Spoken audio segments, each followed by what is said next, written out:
यह स्टूडेंट एक मैं नया टॉपिक आज लेकर के आया हूं आप लोगों के बीच, जो कि क्लास 12 का बहुत ही इंपॉर्टेंट सा टॉपिक है, that is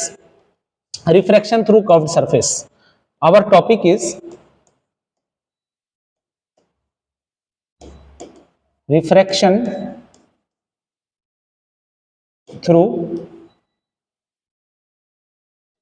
curved surface. Refraction through curved surface बहुत ही इंपॉर्टेंट सा टॉपिक है हमारा क्लास 12 का। देखिए इसमें क्या होता है, मान लीजिए कि आपके पास एक कॉन्वेक्स सरफेस है। सपोज कर लीजिए कि एक कॉन्वेक्स सरफेस है और इधर कोई और मीडियम है जिसका रिफ्रैक्टिव इंडेक्स मान लेते हैं कि μ2 है, और इधर कोई और सरफेस है जिसका रिफ्रैक्टिव इंडेक्स हमारा μ1 है, और हम ये मान करके चल लेते हैं कि हमारा μ2 जो है वो ग्रेटर देन है किससे, μ1 से। और ये हमारी एक तरह की प्रिंसिपल एक्सिस हम कंसीडर कर लेते हैं कुछ ऐसा, और एक ऑब्जेक्ट है जो यहाँ पर इस मीडियम में यानी रेयर मीडियम में जिसका रिफ्रैक्टिव इंडेक्स कम है, उसमें एक ऑब्जेक्ट रखा हुआ है जिसका नाम O है। ठीक है, तो अगर ये ऑब्जेक्ट O यहाँ पर रेयर मीडियम में रखा हुआ है और हमारा ये सरफेस कॉन्वेक्स है, तो बेसिकली इसका इमेज इस मीडियम में कहां पर बनेगा उसको लेकर के हमें एक्सप्रेशन डराइव करना है। ठीक है ना, तो यहां से हम क्या करेंगे, यहां से एक लाइट की रे को हम लेकर के आएंगे। एक लाइट की रे हमारी कुछ यूं हो जाएगी, ओके हाँ, एक लाइट की रे हम यूं लेकर के आएंगे, कुछ यूं चली आएगी, और यहां पर एक लाइट की रे को हम सीधी सीधी लेकर के आएंगे जो कि कुछ इस तरीके से चल करके आएगी। तो जो ये सीधी लाइट की रे होगी वो इस तरीके से जाती चली जाएगी। ठीक है ना, अब यहां पर क्या होगा कि यहां पर अगर हम नॉर्मल ड्रॉ करेंगे तो हमारा नॉर्मल कुछ ऐसा हो जाएगा, ये हमारा कुछ नॉर्मल हो जाएगा। और लाइट चूंकि रेयर से डेंसर में जा रही है तो ये लाइट की रे जाना तो चाह रही थी कुछ ऐसे, लेकिन क्या होगा, नॉर्मल की तरफ बेंड करेगी, और नॉर्मल की तरफ बेंड करेगी तो ये कुछ यूं जाकर के इधर कहीं इस ब्लू वाली लाइट की रे को मिलेगी, ये कहीं जाकर के ऐसा मिलेगी। ठीक है, तो ये जहां पर जाकर के इस लाइट की रे को मिल रही है वहीं पर हमारा इमेज बन जाएगा, और ये जो हमारा हो जाएगा सेंटर ऑफ कर्वेचर। इस डिस्टेंस को हम r का नाम दे सकते हैं, और ये वाले डिस्टेंस को हम v कह सकते हैं, जो इमेज जहां पर बन रहा है उसको v कह सकते हैं, और ये जो हमारा डिस्टेंस हो जाएगा ये हमारा u हो जाएगा, ये हमारा u हो जाएगा। ठीक है, यहां पर कुछ पॉइंट का हम नाम रख देते हैं कि लेट से ये हमारा पॉइंट m है, ये पॉइंट हमारा n है, ये c हो गया, ये i हो गया, ये o हो गया। ठीक है ना, इतनी बात याद रखना है। इसके साथ साथ यहां पर अगर हम कुछ एंगल को ध्यान से देखें तो ये जो नॉर्मल और इंसिडेंट रे के बीच में जो ये एंगल बनता है, इस एंगल को अपन I कहते हैं, और जो रिफ्रैक्टेड रे और नॉर्मल के बीच में है इस एंगल को अपन R कहते हैं। ठीक है ना, इसके साथ साथ ऑब्जेक्ट से जो ये लाइट की रे जा रही है और ये जो प्रिंसिपल एक्सिस है इसके बीच में जो ये एंगल बन रहा है इस एंगल को अपन अल्फा कह देते हैं। इमेज वाली जो ये लाइट की रे यहां पर आकर के मिल रही है और जो प्रिंसिपल एक्सिस है उसके बीच में जो ये एंगल बन रहा है इसको बीटा का नाम दे देते हैं, और ये जो हमारा सी है इसको हम क्या नाम दे देते हैं, इसको थोड़ी देर के लिए थीटा का नाम दे देते हैं, ऐसा नाम दे देते हैं। ठीक है ना, तो हमें बेसिकली क्या करना है, image distance, object distance, refractive index and radius of curvature, तीनों के बीच में एक एक्सप्रेशन डिराइव करना है। हमारा ये टारगेट है रिफ्रैक्शन थ्रू कर्व्ड सरफेस में। ओके, तो देखिए क्या कह सकते हैं हम, अगर आप ध्यान से देखो तो सबसे पहले आप एंगल का रिलेशन निकालो। एंगल को अगर आप निकालना चाहते हो एंगल का रिलेशन, तो आपको एक ट्रायंगल दिख रहा होगा, ट्रायंगल OM और C,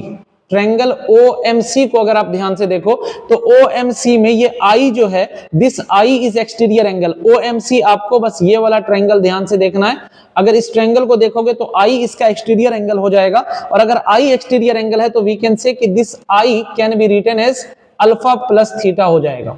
I can be written as alpha plus theta. That means I is the exterior angle of the triangle. So we can say I is equal to sum of the two innermost interior angle. जो alpha plus theta होगा उसका sum basically I के बराबर हो जाएगा। और अगर आप एक ट्रायंगल देखो, एक ट्रायंगल आप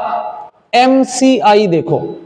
ट्रायंगल MCI देखो, तो इस ट्रायंगल में आप कह सकते हो कि इसका थीटा एक्सटीरियर एंगल होगा, तो we can say theta will be equal to R plus beta हो जाएगा, और we can say R is equal to theta minus beta हो जाएगा।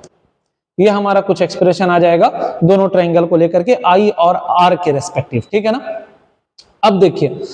हम क्या कह सकते हैं कि अगर हमारा ये एंगल बहुत छोटा है, ये angle alpha beta theta I R ये सारे के सारे एंगल बहुत स्मॉल एंगल हैं, तो अगर हम अल्फा के लिए एक्सप्रेशन लिखना चाहें तो हम क्या लिख सकते हैं, अगर हम tan अल्फा लिखना चाहें तो we can say tan alpha will be equal to, basically अगर एंगल बहुत छोटा है तो tan alpha will be equal to alpha हो जाएगा, और tan अल्फा के लिए हम यहाँ पर this is similar to perpendicular and this is base, तो हम कह सकते हैं कि tan alpha will be approximately equal to हमारा हो जाएगा alpha, and that alpha can be written as mn upon कितना हो जाएगा, on हो जाएगा, mn अपॉन on हो जाएगा, इसमें कोई दिक्कत नहीं होना चाहिए। इसके बाद इसी तरीके से अगर हम tan बीटा लिखना चाहते हैं तो tan बीटा को हम बीटा लिख सकते हैं, और ये बीटा हमारा कितने के बराबर हो जाएगा, तो tan बीटा हमारा mn अपॉन ni हो जाएगा, इसको हम mn अपॉन ni का नाम दे सकते हैं। और इसी तरीके से अगर हम tan थीटा लिखना चाहते हैं तो tan थीटा को हम थीटा कह सकते हैं, और जो कि हमारा कितने के बराबर होगा, तो tan थीटा हमारा mn अपॉन nc हो जाएगा, यानी हम इसको mn अपॉन nc लिख सकते हैं, इसमें कोई दिक्कत नहीं होनी चाहिए किसी को भी, ठीक है ना। तो ये तीन एक्सप्रेशन लिख लेंगे। अल्फा बीटा और थीटा का रिलेशन हमारे पास ऑलरेडी आई और आर के साथ है। हम यहाँ पर अगर स्नेल्स लॉ का फॉर्मूला लगा देते हैं तो हम कह सकते हैं कि हमारा जो साइन आई होगा sir, sine i by sine r, ध्यान रहे कि यहाँ पर सारा एंगल बहुत छोटा है। जब एंगल बहुत छोटा है तो जिस तरीके से टेन अल्फा को हमने अल्फा का नाम दिया, टेन बीटा को हमने बीटा का नाम दिया, उसी तरीके से साइन आई को अपन क्या कहेंगे, आई हो जाएगा, और साइन आर को हम आर कहेंगे। और sine i by sine r हमें पता है कि mu two by mu one होता है, और वी कैन से कि mu one into i will be equal to हो जाएगा म्यू टू इंटू आर के, ऐसा हम लिख सकते हैं, ठीक है ना। इसको थोड़ा मिनिमाइज करते हैं और यहां से बात को हम आगे बढ़ाते हैं, ठीक है। देखिए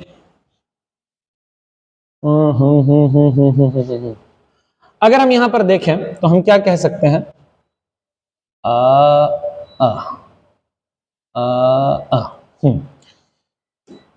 क्या कह सकते हैं हम, तो अगर आप इसको देखो ध्यान से तो क्या कह सकते हो कि अगर आपका sir mu one into i आया है is equal to mu two into r, तो इसको आप लिख सकते हो mu one into i. I को कितना लिख सकते हैं, तो हमारा एक्सप्रेशन आया था I is equal to alpha plus theta, तो आई की जगह हम लिख देंगे alpha plus theta is equal to mu two into R की जगह पर हम क्या लिख सकते हैं, तो आर की जगह पर थीटा माइनस बीटा लिख सकते हैं, और ये हमारा हो जाएगा mu one into alpha. Alpha देखिए टेन अल्फा हमारा mn अपॉन on था, तो इसकी जगह पर हम डाल देंगे mn upon on plus theta, theta की जगह पर हम क्या डाल सकते हैं, mn अपॉन nc लिख सकते हैं,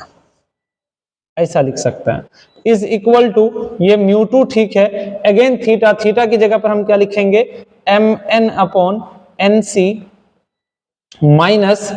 बीटा, बीटा की जगह पर हम क्या लिख सकते हैं mn अपॉन ni, ये हमारा हो जाएगा mn अपॉन ni हो जाएगा,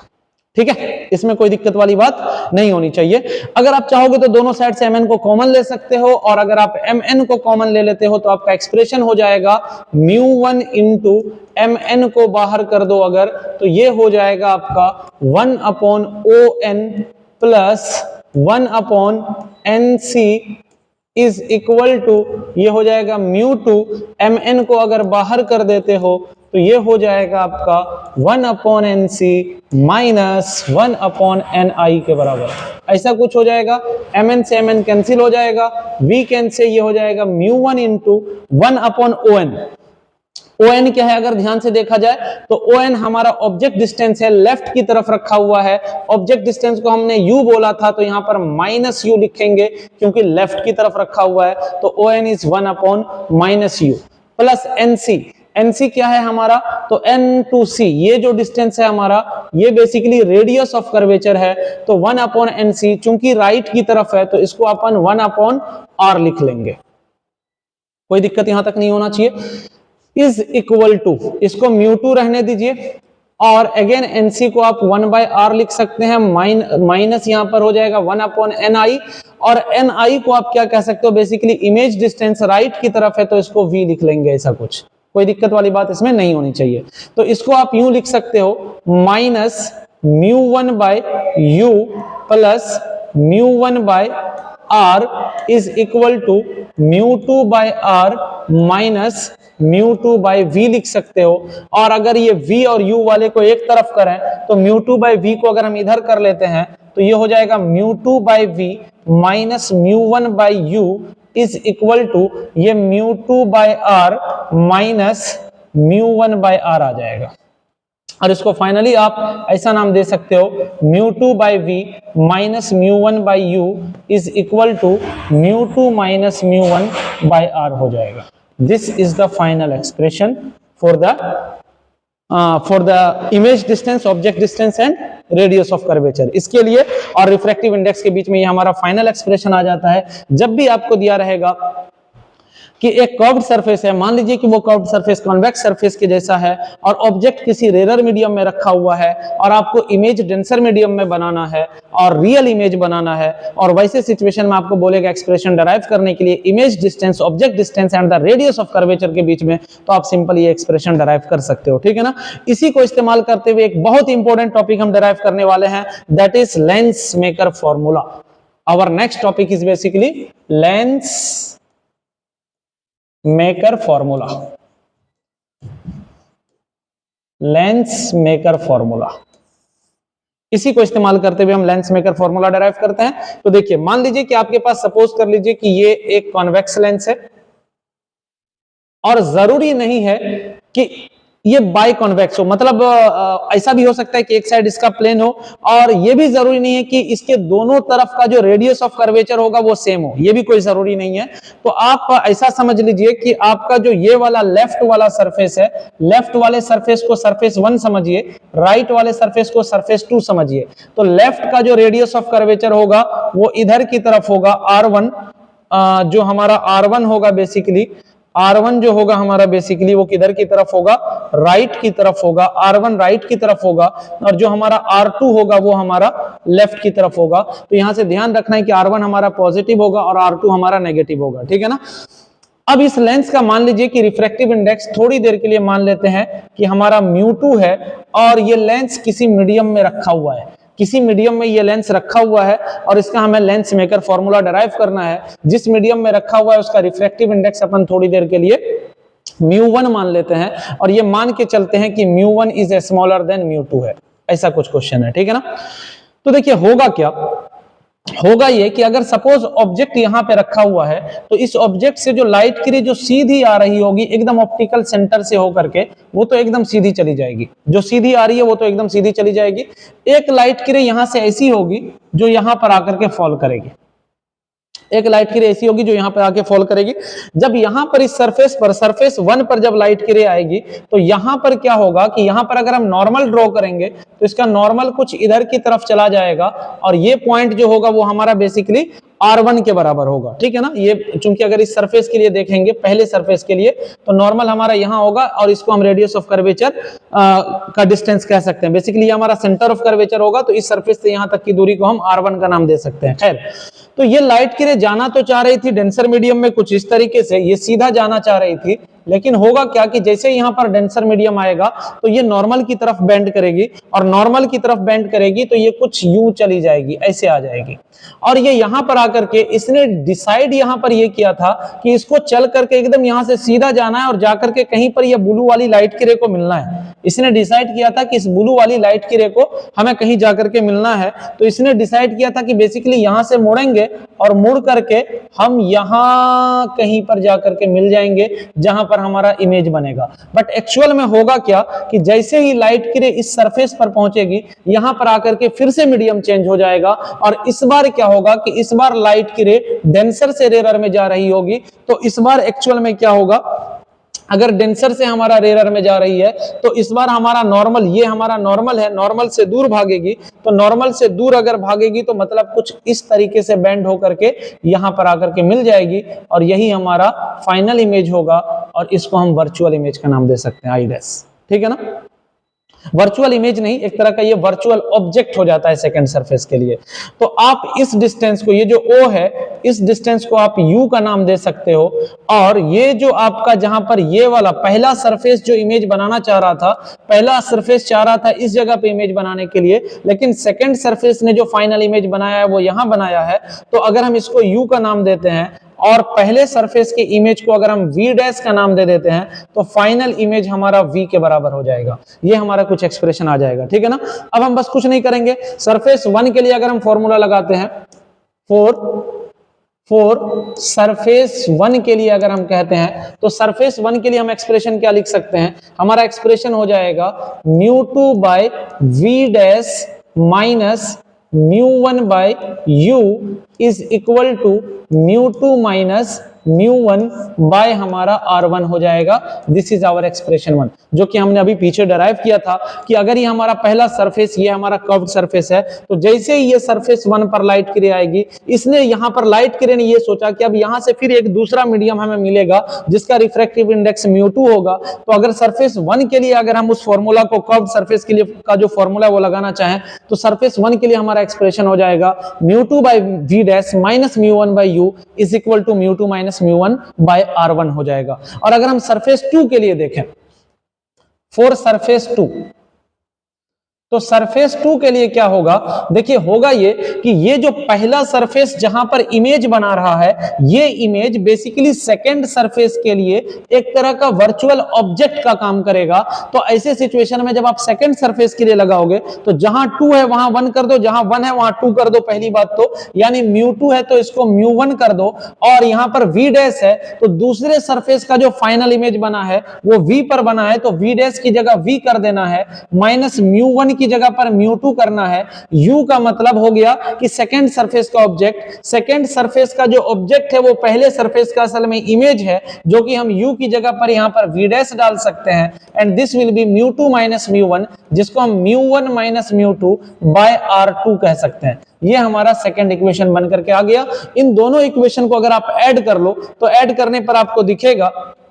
अगर आप 1 प्लस 2 करते हो तो 1 प्लस 2 करने पर हो जाएगा क्या, μ2 by v dash minus μ1 by u, ये हो जाएगा plus μ1 by v minus μ2 by v dash is equal to हो जाएगा μ2 माइनस μ1 बाय r1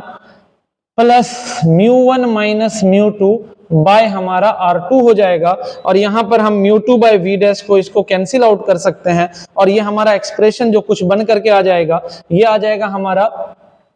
इसमें और इसमें μ1 को अगर हम कर लेते हैं बाहर तो हमारा बचेगा minus 1 by u plus 1 by v, जिसको कि हम 1 by we minus 1 by u कह सकते हैं, एंड दिस विल भी हो जाएगा हमारा μ2 माइनस μ1 बाय r1, और यहां माइनस को बाहर कर दें तो ये हो जाएगा minus again μ2 minus μ1 by r2 हो जाएगा। इसको थोड़ा मिनिमाइज करते हैं और फिर इसको कंप्लीट करते हैं हम, ठीक है। तो देखिए ये हमारा एक्सप्रेशन कुछ यूं हो जाएगा,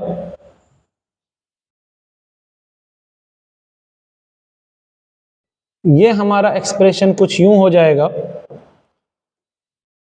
ये हो जाएगा कि हमारा ये हो गया μ1 into 1 by we minus 1 by U, ये हमारा लेंस फॉर्मूला के according 1 by we minus 1 by U 1 by F हो जाता है। This will be equal to, यहाँ पर μ2 minus μ1 by r1 minus μ2 minus μ1 by r2 है, तो यहाँ पर आप एक काम कर सकते हो कि μ2 माइनस μ1 को बाहर कर लो तो ये बचेगा आपको 1 bye r1 minus 1 bye r2 बचेगा। तो आप यहां से कह सकते हो सीधा सीधा 1 by F is equal to μ2 minus μ1 by μ1 into हो जाएगा 1 bye r1 minus 1 bye r2 के बराबर। ये सिंपल हमारा लेंस मेकर फॉर्मूला कहलाता है, जिसको आपको अच्छी तरीके से याद रखना है, ठीक है ना। देखिए इस पर क्वेश्चन कई तरीके से बोलेगा। पहली चीज, इफ मान लीजिए if lens is equi convex है, इक्वी कॉन्वेक्स है, अगर लेंस हमारा इक्वी कॉन्वेक्स है तो याद रखिएगा R1 और R2 की वैल्यू इक्वल होगी, लेकिन अगर R1 पॉजिटिव है तो याद रखना है कि R2 नेगेटिव होगा। तो वैसे सिचुएशन में आप कह सकते हो कि आपका जो लेंस फॉर्मूला हो जाएगा 1 by F is equal to, if lens is equi convex है, R1 R2 की वैल्यू मैग्नीट्यूड वाइज सेम होगा, लेकिन R1 हमारा पॉजिटिव होगा, R1 पॉजिटिव होगा, R2 नेगेटिव होगा। जैसा कि मैंने यहाँ पर बता रखा है कि R1 हमारा राइट की तरफ है तो पॉजिटिव, R2 हमारा लेफ्ट की तरफ है तो नेगेटिव, तो 1/f इज इक्वल टू आप सिंपल याद रख सकते हो μ2 minus μ1 upon μ1 into 1/r plus 1/r डाल दोगे, ये हो जाएगा 2/r के बराबर, ऐसा कुछ आ जाएगा। ठीक है, इफ मान लीजिए इफ लेंस इन एयर है, अगर लेंस एयर में रखा हुआ है तो इसका मतलब है कि μ1 आपका 1 के बराबर हो जाएगा, तब आप सिंपल फॉर्मूला कह सकते हो 1/f इज इक्वल टू, और यहां पर लेंस के रिफ्रैक्टिव इंडेक्स μ2 को अगर म्यू मान लेते हैं तो ये हो जाएगा म्यू माइनस 1 इंटू हो जाएगा कितना, तो 2/r के बराबर। ये आपका सिंपल सा एक्सप्रेशन निकल करके आ जाएगा। ठीक है ना, तो अगर लेंस किसी एयर में रखा हुआ है और वो एक इक्वी कॉन्वेक्स लेंस है तो आप शॉर्टकट फॉर्मूला लगा सकते हो 1/f is equal to mu minus 1 into 2/r के बराबर। आई होप कि आपको ये समझ में आया होगा। इस पर कई तरीके से क्वेश्चन आपको मिलेंगे, आप आसानी से सॉल्व कर सकते हो। मैं एक क्वेश्चन का बेसिक आइडिया दे करके इस लेक्चर को आज बस यहीं पे एंड करूंगा। ठीक है ना, तो देखिए क्या है क्वेश्चन, एक बहुत ही अच्छा सा पूछा जाता है। क्वेश्चन ये है कि ऐसा कुछ रहेगा कि मान लीजिए कह देगा एक ये इक्वी कॉन्वेक्स लेंस है, ये एक इक्वी कॉन्वेक्स लेंस है और इस लेंस को ऐसा रखा जाता है। अरे यार फिगर ही नहीं बन रहा हमसे सही। ये मान लीजिए हमारा इक्वी कॉन्वेक्स लेंस है और दो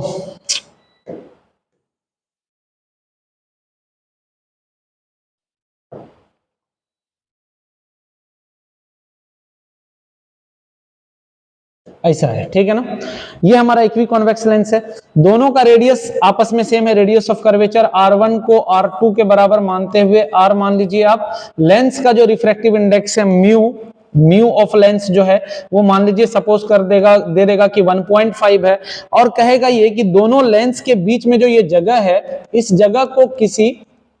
लिक्विड से भर दिया जाता है,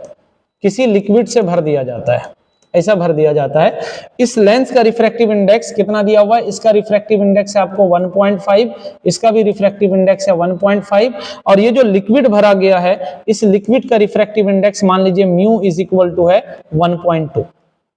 ऐसा कुछ क्वेश्चन दे देगा और बोलेगा कि इस सिस्टम का, इस पूरे सिस्टम का पता करिए कि कितना होगा फोकल लेंथ, इस तरीके से करके। तो ऐसे सिचुएशन में देखिए क्या होगा कि यहां पर आपको रेडियस ऑफ कर्वेचर दिया हुआ है, रिफ्रैक्टिव इंडेक्स दिया हुआ है, तो आपको इस लेंस का भी निकालना पड़ेगा फोकल लेंथ क्या है, इस लेंस का भी पता करना पड़ेगा फोकल लेंथ क्या है, और साथ ही साथ ये जो लिक्विड डाला गया है वो लिक्विड भी एक तरह का लेंस जैसा दिख रहा होगा आपको, जो कि एक कॉनकेव लेंस हो जाएगा, तो उस कॉनकेव लेंस का भी निकालना पड़ेगा, और फिर जाके तीनों का आपको फोकल लेंथ ऐड करके, यानी जो फॉर्मूला है फोकल लेंथ का 1/f equivalent is equal to 1/f1 plus 1/f2 plus 1/f3, और फिर वहां से सॉल्व करना पड़ेगा। तो चलिए पहले हम थोड़ा सा कॉन्वेक्स लेंस की बात करें, तो फॉर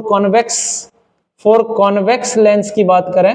तो कॉन्वेक्स लेंस अगर इसको सेपरेट करें कॉन्वेक्स लेंस को और इसका फोकल लेंथ निकालें तो हम कहेंगे 1/f1 इज इक्वल टू हो जाएगा म्यू माइनस 1 इंटू कितना, तो 2/r, ये हमारा हो जाएगा म्यू माइनस 1 का मतलब हो गया 1.5 माइनस 1 इंटू 2 यहाँ पर रेडियस जो हमें दे रखा है, रेडियस r है, r की वैल्यू को सपोज 10 मीटर ले लेते हैं, कितना ले लेते हैं 10 मीटर, तो r को अगर हम यहाँ पर 2/10 पुट कर देते हैं यहाँ पर बेसिकली, तो ये हो जाएगा हमारा 0.5 इंटू 2/10, और इस पॉइंट को अगर हटाते हैं तो नीचे 10 आ जाएगा, ये 5 2 10, 2 से 2 कटेगा, कितना आ जाएगा 1/10 आ जाएगा। तो बेसिकली 1/f1 जो आ गया ये हमारा 1/10 आ जाएगा, इस तरीके से करके। ठीक है,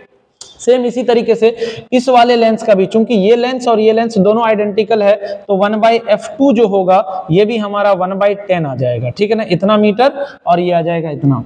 ऐसा कुछ करके। ठीक है ना, पर मीटर में आएगा, ये पर मीटर में आएगा। खैर अभी हमें यूनिट पे जाने की कोई जरूरत नहीं है, यूनिट पे जाने की कोई जरूरत नहीं है, बस हम मैग्नीट्यूड देख लेते हैं। ठीक है ना, तो ये 1/10 और 1/10 आ जाएगा। अब रही बात उस कॉनकेव वाले पार्ट की, तो कॉनकेव वाले पार्ट का भी क्या होगा कि एक रेडियस इसका R1 इधर की तरफ होगा और R2 जो होगा राइट की तरफ होगा। तो जब कॉनकेव का जब आप यही फॉर्मूला शॉर्टकट में लगाओगे तो आप सिंपल कह सकते हो 1/f is equal to mu minus 1 into minus of 2/r, क्योंकि यहां पर इसका R1 जो है R1 हमारा नेगेटिव होगा और R2 पॉजिटिव होगा, तो जब आप ये वैल्यू डालोगे 1/R1 माइनस 1/R2, तो इसको आप माइनस में डालोगे और इसको प्लस में, तो ये भी माइनस हो जाएगा और यहाँ पर पहले से माइनस लगा है तो ये पूरा माइनस ऑफ 2/R आ जाएगा। तो आप ऐसी वैल्यू डाल सकते हो। तो ये आपका आ गया किसका, लिक्विड का आ गया। तो लिक्विड के लिए 1/f of liquid is equal to हो जाएगा म्यू माइनस 1, उसका म्यू 1.2 है तो 1.2 माइनस 1 करोगे, ये 0.2 इंटू माइनस ऑफ 2/10 आ जाएगा। पॉइंट को हटाएंगे, नीचे हमारा 10 आ जाएगा और ये फाइनली हमारा -4/100 आ जाएगा। तो इस तरीके से हमें तीन जो लेंथ हमारा बन रहा था, तीनों का हमारा फोकल लेंथ निकल करके आ जाएगा। और इसका जब अगर हमें फाइनल निकालना है, इसका जब अगर हमें फाइनल निकालना है तो हम क्या करेंगे, इसके लिए फाइनल निकालने के लिए या टोटल निकालने के लिए हम कहेंगे कि 1/f इक्विवेलेंट यानी टोटल जो हो जाएगा वो हो जाएगा 1/f1 plus 1/f2 plus 1/f3 हो जाएगा, जिसको कि हम 1/10 प्लस 1/10 और माइनस कितना आया है हमारा 4/100 पुट कर सकते हैं। ये हमारा हो जाएगा यहाँ पर 100, ये हो जाएगा हमारा 10 प्लस हो जाएगा 10 और -4 यानी कि 20 - 4 मतलब कि हमारा 16/100 यानी कि हमारा 4/25 के आसपास आ जाएगा। ये हमारे 1/f इक्विवेलेंट की वैल्यू, और इस हिसाब से हमारा f इक्विवेलेंट जो हो जाएगा वो 25/4 मीटर के समथिंग आ जाएगा। ठीक है ना। इस तरीके से हम इस क्वेश्चन को सॉल्व कर सकते हैं। आई होप कि आपको समझ में आया होगा। इसको ध्यान से देखिएगा, खास करके जो मैंने 2 डेरिवेशन कराया है उससे रिलेटेड ये क्वेश्चन है, इसको अच्छे से देखना है। ठीक है। Thank you so much.